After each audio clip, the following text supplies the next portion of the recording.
pelo Atlético sobre a contratação do Júnior Santos, porque ontem uma postagem, eu não sei quem foi, não sei nem o que o rapaz faz da vida e tal, dizendo que o departamento médico vetou, teve gente da direção que bancou a contratação, papapá. Aí o Atlético destacou aí que o clube esclarece que em todas as contratações o departamento médico realiza os exames necessários, fornece à diretoria as informações das partes clínica e física dos atletas. A decisão pela contratação não é tomada com base nessas informações, ou não é, e em outros aspectos que não competem ao departamento médico. No caso do Júnior Santos, seguimos o mesmo protocolo e, obviamente, a acusação de veto não procede. Falei com uma pessoa... Palavra tão desnecessária. Falei com uma pessoa do Atlético que me disse que não teve nada disso. Falei com outras que não participaram, mas que não acreditam que tenha rolado isso. E eu reafirmo aqui minha total confiança num cara que é referência no meio médico no Brasil hoje, que é o Rodrigo Lasmar. Eu não acho que o Rodrigo Lasmar colocaria em xeque a experiência, o gabarito, o rótulo, né? E o quanto ele é importante, conhecido no... Não, sinceramente não acredito. De falar assim, não, a gente está vetando aqui, mas vocês estão bancando. Não, o clube não pode. Por mais erros que o Atlético tenha cometido, a gente acabou de falar de um deles aqui, que veio, não jogou, tá tudo certo. A tentativa era de que fosse virar, eu mesmo pensei que fosse. O Júnior Santos não virou, se contundiu e tal, mas dizer que foi vetado e que teve gente da direção que bancou, eu não acredito. Você apurou também, né, Thiago? Eu tenho a mesma informação que você, de que não houve essa ideia, de que trataram até como fake news. E que me disseram que não houve esse papo de que em algum momento ele teria sido vetado pelo exame médico, pelo departamento médico, ou pelo... Na verdade, não é por isso sobre o SIGA, não. Por isso sobre, especificamente, o departamento médico, que a pessoa focou diretamente nisso. Então, hoje, a informação que eu tenho é de que não procede. De que, de fato, ele foi contratado passando pelos exames normalmente e tendo o aval do departamento médico do Atlético.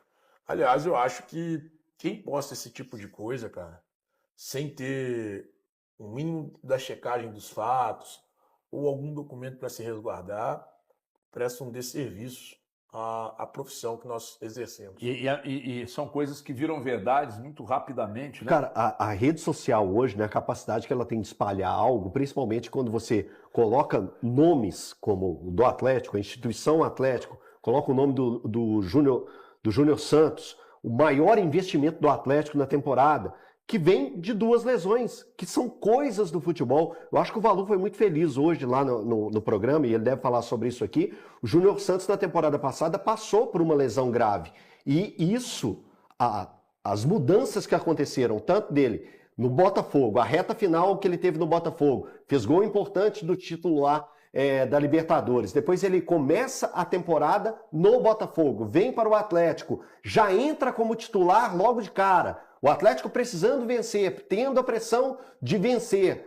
Passou pela expulsão, teve a expulsão dele também. Então, sim, foi tanta coisa, o combo Júnior Santos teve tanta coisa envolvida que ele se torna uma personalidade para o bem e para o mal. Quando vai se levar notícias, quando vai se passar informações, e acaba que as lesões que ele teve, que são parte do futebol, acaba gerando esse tipo de situação de notícia ou não notícia. Quando o Atlético contratou os jogadores que chegaram, eu falei aqui, vocês se lembram bem, que eu questionava valores, mas não questionava qualidade. Né? Mas os valores, sim.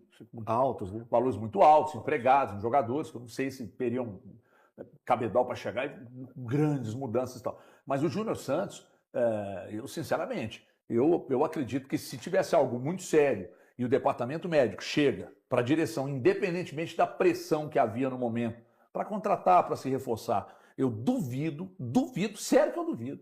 E acho até que seria muito ruim se o departamento médico acusa um problema e a direção banca. Como é que fica o departamento médico numa situação dessa? Agora, gente, as coisas da internet, elas vão ganhando força.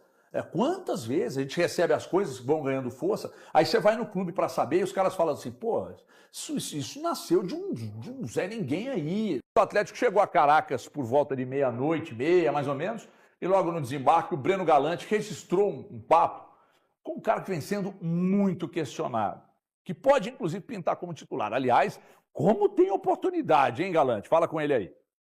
esperar ainda, né? Não teve nenhuma posição amanhã que eu acredito que ele vai ser solicitado para poder entrar nesse. Oportunidades não faltaram para o Bernat até aqui, né? De oportunidade é algo que ele não pode reclamar. Foi dada todas as oportunidades e o Bernat você pode fazer recortes minúsculos de jogos que o Bernat foi bem vestindo a camisa do Atlético nessa retomada dele ao clube. Lembrando, ele tem 42 jogos com a camisa do Atlético, nenhuma assistência e apenas um gol marcado. Esse é o recorte do Bernat com a camisa do Atlético. Mais uma oportunidade de se mostrar útil ao Atlético nesse momento que o Cuca precisa dar descanso a alguns jogadores. Mas a avaliação precisa ser feita que é contra o Caracas. Sim, é contra o Caracas. E aí eu te pergunto, um time alternativo do Atlético tem condições de ir à Venezuela e vencer o Caracas? Tem. Então, o time do Atlético alternativo, se o Atlético colocar do 1 ao 11 um time alternativo, a gente tem que chegar aqui na quinta-feira e cobrar se o Atlético não conseguir um bom resultado. Tem que cobrar. E o Bernat, tendo mais uma possibilidade, tem sim que demonstrar qualidade em campo. Porque o investimento que foi feito nele foi alto, né, Thiagão? Ele chega de graça, né? Não, investimento. Porque ninguém chega de graça, Tio. Quando eu te mas chamo para falar eu não sei qual é o salário dele. Quando eu te chamo para falar sobre o luva. investimento, o que é feito para o Bernat, ele não veio aqui para ganhar um pão de queijo e 2 sucos de laranja. Eu não sei quanto ele ganha. Fato. Eu não sei qual é o valor do O salário salário dele. não deve ser baixo, hein? Não é um salário baixo. Para ele abrir mão de convites, Gente, de ir lá e voltar. Não é. Eu E não o sei Thiago como é. já trouxe pra gente que o Bernat tem possibilidade de voltar para a Europa.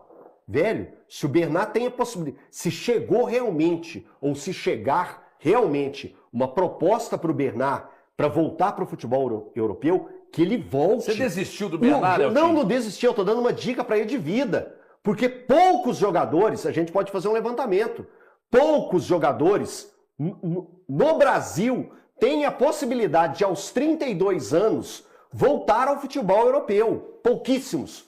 E um jogador com o corte que eu acabei de fazer, não jogando nada e ter um chamado da Europa novamente, ele tem que ir de forma urgente. Porque eu reforço sobre a questão do Alan Patrick. O Alan Patrick tem a mesma... Então, seu conselho pro Bernat é sair do da Atlético. mesma geração, sim. Da mesma geração do Bernat. Um é 9-1, o outro é 9-2. O Bernat é 9-2 e ele é 9-1. O Alan Patrick, ele jogou só no leste europeu. Ele jogou na Ucrânia, no Shakhtar. Só lá que ele jogou. Voltou e tem 1 ano e meio que ele tem sido um dos principais jogadores do Internacional. Você escuta falar de proposta pro Alan Patrick voltar para a Europa? Nada. Mas isso é mérito de E quem? o Bernat, não, mérito do agente dele. Mérito do agente. Porque se o não Bernat... é só isso. Não, então é porque tá de buiana aqui no Atlético. Calma, Ele vamos lá. entregou lá na Grécia. E Tá os de clubes buiana. que têm Elton, interesse neles são os gregos. ele tanto entregou lá porque ele fez um pré-contrato para vir ao Galo. Isso. Quando ele acabou o contrato dele, ele veio para cá no meio